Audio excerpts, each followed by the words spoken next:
Plunge milling and ramping are versatile and effective CNC machining techniques for deep cavities, steep geometries, optimized efficiency and precision. With the right tools and strategies, these methods can reduce cycle times while maintaining tight tolerances in challenging materials. Hi, I'm Andy Greaves and I'm the East Coast Applications Engineer for Kyocera SGS. I focus on optimizing processes, solving machining problems. Hi, I'm Justin Wilkes, Technical Sales Engineer with Kyocera. I help machinists overcome challenges and improve performance.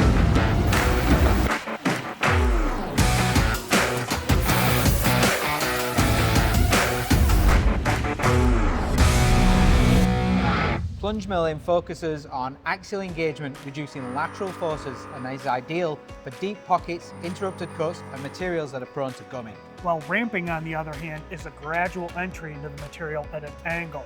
That prevents tool deflection and stress. It's best for slotting, pocketing, and thin walls where precision really matters. Comparing both methods side by side, plunge milling is great for aggressive material removal with long overhangs, while ramp milling provides a more controlled approach.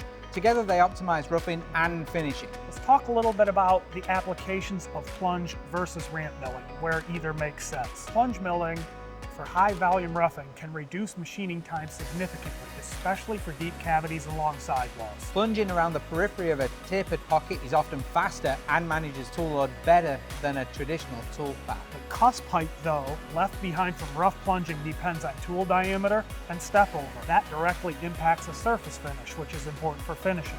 Smaller cusp heights equal better finish. Going a bit more into that with the finishing of a scalloped surface, the smaller cusp height can help reduce surface quality issues and potential for chatter. Using tools such as the Z-Carve XPR with wiper geometry, we can also combat that surface finish by utilizing the geometry effectively.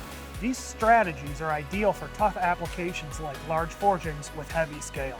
The axial cutting motion of plunge milling clears chips efficiently, reducing heat buildup and tool wear. Absolutely. Plunging and ramping techniques are used in many different industry segments, such as aerospace, automotive, and oil and gas, where long tool overhangs are common, and where high feed mills or traditional machining paths can struggle, or in larger machines that may not be fast enough to utilize a high feed mill efficiently. Ramp milling works very well in mold and die machining, where thin walls and steep geometries, on the other hand, require controlled engagement. It is often combined with plunge milling for 3D contours and adaptive tool paths in aerospace applications. Absolutely. As an example. Yep. Now let's talk a little bit about choosing the correct tooling for plunging and ramping. Indexable cutters use multiple cutting edges per insert to maximize economy, which prolongs the insert life and increases the productivity. Comparing high feed mills to 90-degree cutters, high feed mills work very well for plunge milling because they have increased strength, but 90-degree cutters can help reduce deflection and extended overhangs due to the 90-degree or close to 90-degree lead angle off the front of the tool. Similarly to indexable tools, solid round tools need to have specific geometries to allow for effective plunging and ramping capabilities. An open flute design along with a limited flute count, limited to 2, 3 or 4, allow for effective chip evacuation while maintaining stability and limiting contact and friction. Ideal tools for this are the Z-Carve XPR and the Series 33. Another key difference is rigidity. Indexable cutters are robust and can handle higher radial and axial forces, while solid tools excel in tight tolerance applications where precision is critical. Now, why would we want to use a solid or an indexable tool in what situations for plunging or ramping? When used for plunging and ramping, indexable cutters excel in applications with larger features or longer overhangs, such as pockets often encountered in oil and gas applications. Alternatively, a solid carbide tool would be selected when a smaller feature is required. They offer more aggressive feed rates, deeper plunging capabilities, but they also maintain the accuracy and surface finish where required in the application.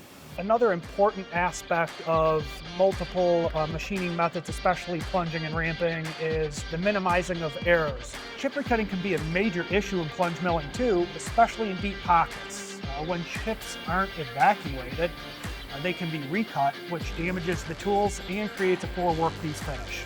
And there's a couple of ways to kind of mitigate that and reduce the effects of it.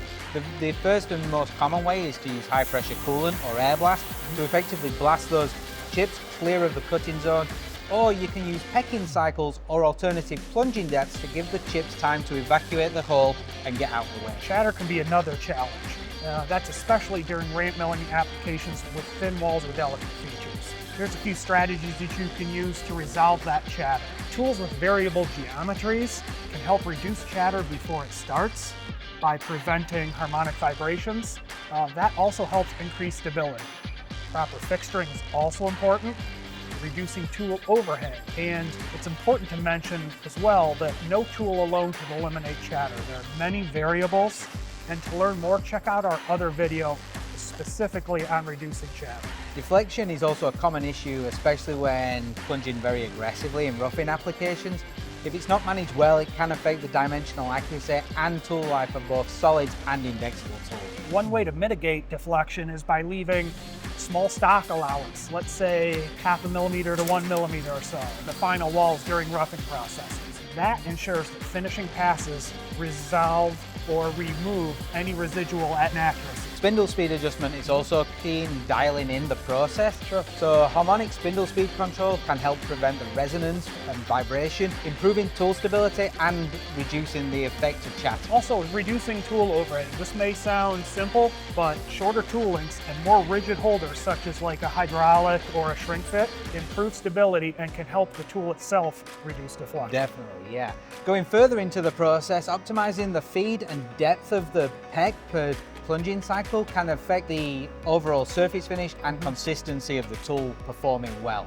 It helps reduce load spikes by reducing the potential for chips to pack in, especially when doing finish applications or you're doing roughing applications in tight features. Why don't we talk about a few key tips for success? For plunge milling as an example, use small stepovers to maintain stability and increase chip control.